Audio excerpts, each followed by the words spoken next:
ዳኒ ቤቱን ጥሎ ወጥቷል። ምክንያቱም ከዚህ ተቀምጬ ጸጸቱን እየቻልኩት አይደለም። በዛ ላይ ደግሞ አባባን ፊት እያየው የጸጸት አለንጋ እየተገረፍኩ ስለሆነ ቤቱን ለቅቄ በወጣ ይሻለኛል በማለት ቤቱን ለቆ ወጥቷል ማለት ነው። አባባም እንግዲህ ሁሉ ነገር እንደሚያስታውስ ከፊቱ ላይ እየተዳሩበት እንደነበረ ብዙ ነገር ሲያደርጉ እንደነበረ ረስቶን ሳይሆን እነሱን ለማስተማር እና እነሱን ለመቅጣት ዝም እንዳለም ሁሉን ነገር ተናግሯል ማለት ነው። ዳኒም በበኩሉ የሚወጣበት የሚገባበት ቅጥ አምባሩ ጠፍቶት ነበረ። ምክንያቱም ይሄን ሲናገር አባባ ከኤዱ ፊት ነበረ። ኤዱም እንግዲህ በድጋሚ ኤዱና ዳኒ ተጣልተዋል። ለአንዴና ለመጨረሻ ላይክ አልፈልግም ብለዋለች ማለት ነው። ከባድ ችግር ተፈጥሯል። እንዲሁም ካሌብና ትሁት ምንም ፍቅራቸውን ሊረዳዱ አልቻሉም። ካሌብም ፍቅሯን ሊረዳት ስላልቻለ ሊመለከታትም ስላልቻለ እንግዲህ ትሁት ተናዳበታለች። ከእሷ ይልቅ እንግዲህ ኤዱን ሲያደናንቃት ትሁትም በጣም ተናዳና ተበሳጭታ ያፈቀርኩት ካሌብን አልነበረም ሌላ ሰው ነው፣ የልጅነት ጓደኛዬ ነው፣ እሱም ደግሞ ያለው ክፍለ ሀገር ነው፣ ስለዚህ ካሌብ አይደለም ስትል ሸምጥጣ ነው የምትገኘው በአሁኑ ሰዓት ማለት ነው። ከባድ ነገሮች ተፈጥረዋል። ትሁት ክፍል 47ን ወደ እናንተ ይዤላችሁ መጥቻለሁ። ታዲያ ቪዲዮውን ስትጀምሩ ላይክ እያደረጋችሁ እንድታበረታቱኝ በአክብሮት እየጠየኳችሁ በዚህ ክፍል ላይ ብዙ ነገሮች ተፈጥረዋል። እስከ ቪዲዮ ፍጻሜ አብራችሁኝ እንድትቆዩ ጋበዝኳችሁ። ትሁት እንግዲህ በጣም ተበሳጭታ ተናዳ ነው የምትገኘው። ምክንያቱም ደግሞ ካሌብ ማለትም ኤደን እና ዳኒ ተጣሉ ብላ ለካሌብ ስትነግረው ካሌብም እንግዲህ በጣም ቀረበት፣ በጣም ተበድሏል፣ ዳኒ ተበድሏል። ምክንያቱም ኤደን እኮ በጣም ቆንጆ የተማረች አስተዋይና ፍቅር አሰጣጥ የምትችል ሴት ናት። ስለዚህ 44ቱን ታቦት እንኳን ቢስም እንደሱ አይነት ሴት ማግኘት አይችልም በማለቱ ብቻ ትሁት እንግዲህ በጣም ተናዳና ተበሳጭታ ትገኛለች። አይደል የሚል ጥያቄና መልስ ነበረ የመለሰችው።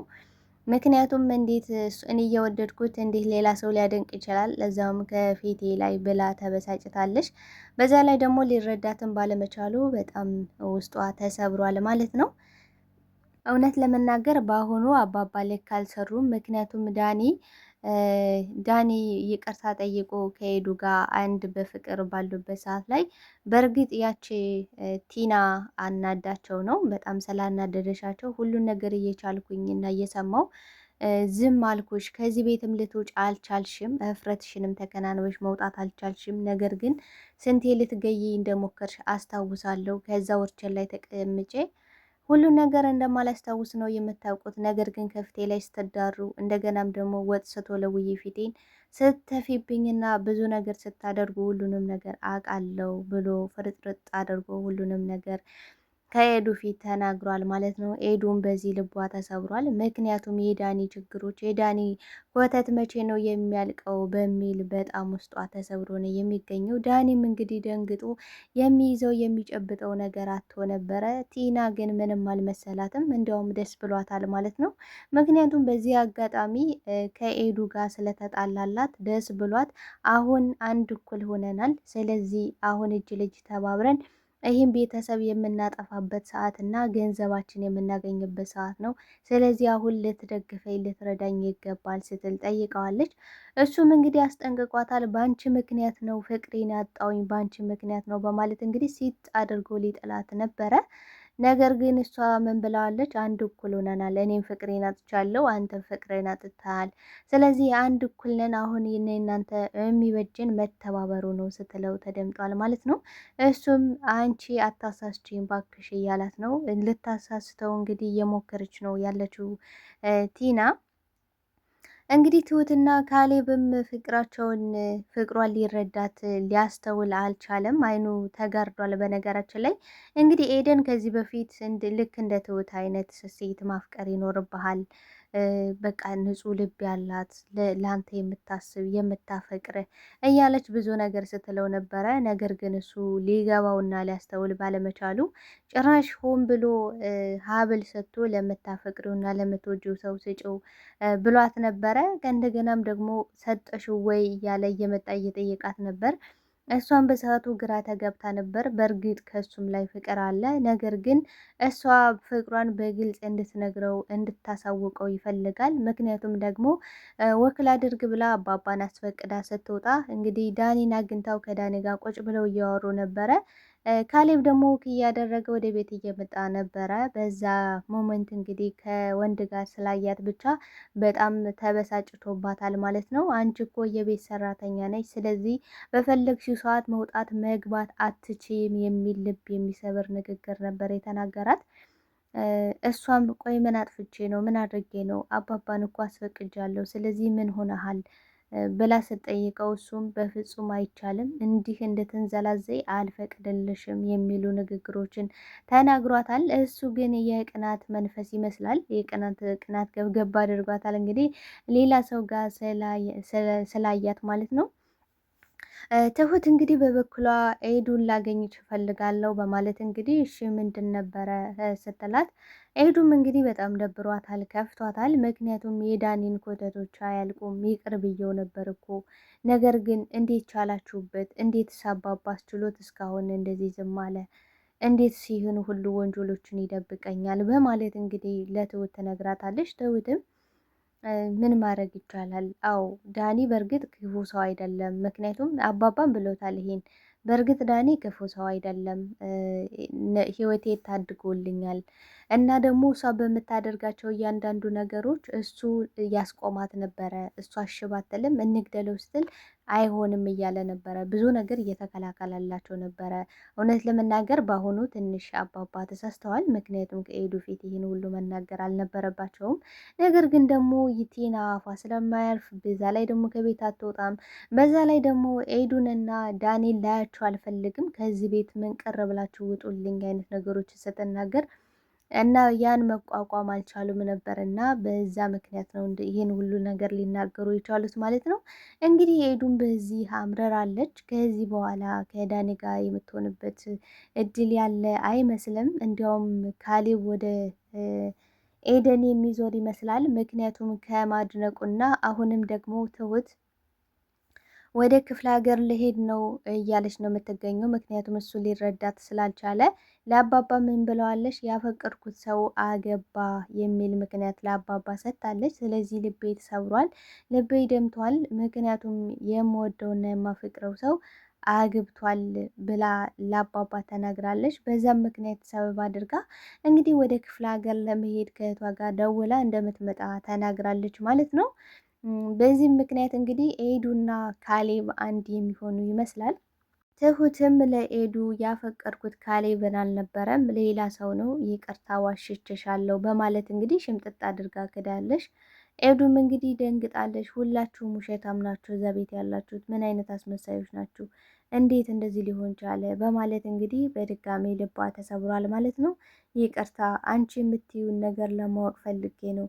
ስለዚህ አንቺ ከካሌብ ጋር እንደሆን ስታደርግ የነበረውን ጥረት ከጌች ጋር ለማድረግ እንደሆነ አድርጌ ወስደዋለሁ። ስለ ሁሉም ነገር አመሰግናለሁ የሚሉ ነገሮችን ተናግራታለች ማለት ነው። እውነት ለመናገር ቲና አሁን ላይ ምንም እያረፈች አይደለም። እንግዲህ እየነዘነዘችው ነው የምትገኘው ዳኒን። ምክንያቱም አሁን አንድ እኩል ሆነናል፣ ልትተባበረኝ ይገባል። እነዚህም ቤተሰብ እንዴት አድርገን ነው ማጥፋት ያለብን ማሰብ አለብን እያለች ነው የምትገኘው። እሱ ግን በፍጹም እንዳታስቢው አይደለም ከአንቺ ጋር ከዚህ በኋላ ራሴን ባጠፋ ይሻለኛል ከአንቺ ሰይጣን ስራዎች ጋር ከምተባበር ብሎ አስረግጦ ነግሯታል። እሷ ግን ልትሰማው አልቻለችም እና እሷም ይህን ቤተሰብ የማጠፋበት ነገር እንዴት ነው? ይቅርታዬን ሊቀበሉኝ አልቻሉም። ስለዚህ ይቅርታዬን ካልተቀበሉኝ ደግሞ ማጥፋት አለብኝ። ይህን ቤተሰብ ግን እንዴት አድርጌ ነው የማጠፋው? ማሰብ አለብኝ። ቲና አስቢ፣ ቲና አስቢ እያለች ነው የምትገኘው።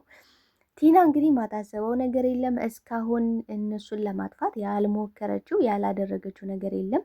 ግን ደግሞ አንዱም አልተሳካላትም ነበረ። ምክንያቱም ደግሞ መጥፎ ሰዎች ብዙ ነገር ስለሚያስቡ ብዙ ነገር ስለሚያቅዱ ያለ እውነት በውስጣቸው ስለሌለ ሀቅ በውስጣቸው ስለሌለ አንዱም ነገር አይሳካላቸውም ማለት ነው። እንግዲህ አባባ ከዛ አይወጡም ነበረ።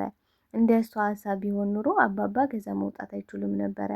እንግዲህ ብዙ ነገር አድርጋ ነበር በትራስ ልታፍናቸው ትሁትን ብዙ ነገር ልታደርጋት ልትመርዛት ብዙ ነገር ነበሩ። እነሱም እንግዲህ አልተሳኩላትም አንዱም ማለት ነው። አባባም ካሌብን ሁለተኛ ትሁትን እንደዚህ ስትናገራት እንዳልሰማህ፣ እሷ እኮ ልጄ ናት፣ አንተ ስትገለይ እሷ ያዳነችኝ፣ አንተ በፍቅር አይነት አውሮ እሷ ደግሞ ከጎኔ ሆና የደገፈች ልጄ ናት፣ ስለዚህ ልጄን ደግሞ እንድትናገራት አልፈልግም ብሏል ማለት ነው። እንግዲህ ካሌብ ምን ብሎ ነበረ? አባባ አንተ ነህ አይደል እንድትንዘላዘለ የፈቀድክላት፣ ለምንድን ነው የትም እየተንዘላዘለች የምትመጣው ሲለው፣ ሁለተኛ እንደዚህ እንዳትላት መብቷ ነው፣ በትርፍ ሰዓቷ መሄድ መዝናናት መብቷ ነው። ስለዚህ አንድም ነገር እንድትናገራት አልፈልግም ሲለው፣ ይህ እኮ የኛ ኃላፊነት ነው። አንተ እረፍት ከፈለገች ደግሞ እሷ በወር አስፈቅዳ መውጣት መንዘላዘል ትችላለች። ነገር ግን ከዚህ ቤት ሆና ግን መዘላዘል አይቻልም ሲል፣ የቀጠርኳት እኔ ነኝ፣ ከተናገርኳትም እኔ ነኝ የምናገራት፣ አንተ አይመለከትም ሲል ጠንከር አድርጎ ለካሌብ ነግሮታል። ነገር ግን ካሌብ እንደዚህ የሚያነጫንጨው የትሁት መውጣት መግባት አይደለም። ለትሁት ትናንት ያሞገሳትን ዛሬ ሊናገራት ፈልጎ አይደለም። ነገር ግን እንደዚህ የሚያደርገው ምንድን ነው ካልን ፍቅር ነው። እሷ በምንም ሁኔታ ማጣት አይፈልግም። አብሶ ደግሞ እሷን ከሌላ ወንድ ጋር ማየት አይፈልግም። እና እሷ መውጣቷ ሳይሆን እንደዚያ ያንገበገበው ከወንድ ጋር ስላያት ነበረ ያን ሁሉ ነገር ሲል የነበረው እና ትሁትም አልገባትም። እና እኔ እኮ ባሪያ አይደለሁም እንደዚህ የምትናገረኝ በሆነው ባልሆነው የምትጮውብኝ፣ ሁለተኛ እንድትጮውብኝ አልፈልግም። እስከ ዛሬ ያለሁትም ለአባባ ብዬ ነው። አሁንም ደግሞ ለመሄድ ወስኛለሁ። ማንም አያስቆመኝም።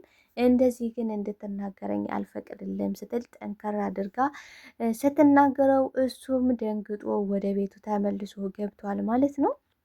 ዳኒም በድጋሚ ኤዱን ይቅርታ እየጠየቀ እና እየተለማመጠ እየለመናት ነው የሚገኘው። እሷ ግን በፍጹም ይቅር ልልህ አልችልም፣ ሁለተኛ ከአጠገቤ እንዳትደርስ ብለዋለሽ። እባክሽ እኔን ይቅር በይ፣ እኔ እኮ እንዳጠፋው አውቃለሁ፣ ግን ደግሞ አሁን ተጸጽቻለሁ፣ ይቅር ብለሽ ነበር እኮ እባክሽ እያለ እየለመናት ነው የሚገኘው። እሷ ግን ይቅር ልትለው አልቻለችም። ለአንዴና ለመጨረሻ ከዚህ በኋላ ስላንተ ያለኝ ነገር አብቅቷል ብላለች ማለት ነው።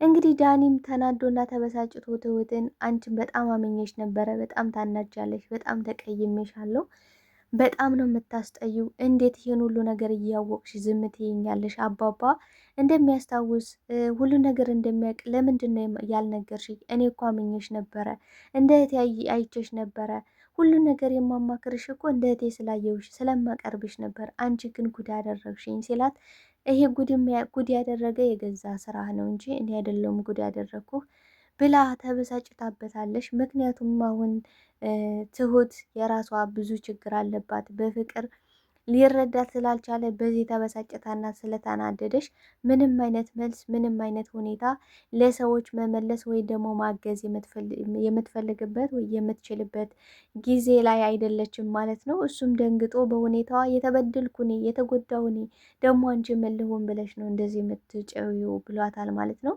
እሷም ብቻዬን መሆን እፈልጋለሁ ከዚህ ቤት እንድትወጣልኝ ውጣልኝ ብላ መነጭቃጭቃ ከቤቱ ወጥቷል ማለት ነው።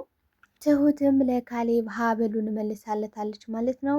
ሀብሉን ስትመልስለት ያፈቀድኩት ሰው አግብቷል፣ ስለዚህ አሁን ሀብሉ ደግሞ ምንም አይሰራልኝም ብላ ስትመልስለት እንግዲህ በጣም እንትን ብሏል። ለምንድን ነው የመለስሽልኝ? ቆይ ምን ላደርገው ነው ሲላት፣ በቃ አግብቷል ስለዚህ አያስፈልገኝም ብላ መልሳለታለች። እሱም ውስጡ ተሰውሯል ማለት ነው። ምክንያቱም እሷ የመሰለው እሷ መልሳ በቃ ያንተ ነው እየሰጠኸኝ ያንተን ለአንተ የምትለው መስሎት ነበረ። ነገር ግን በመመለሷ በጣም ደብሮትና ከፍቶት ነው የሚገኘው። አባባም እንግዲህ በበኩሉ ደብሮሻል ልጄ ምን ሆነሻል ብሎ ሲላትም እሱ ምን ብሎታል? አይ ያፈቀድኩት ሰው አግብቶ ነው ብላ እንግዲህ ለሁሉም ተናግራለች። በነገራችን ላይ ካሌብም እንግዲህ ካገባ ሌላ ሰው እኮ ማፍቀር ትችያለሽ ብሏታል። በጣም ነው የሚያበሳጨው ካሌብ ማለት ነው።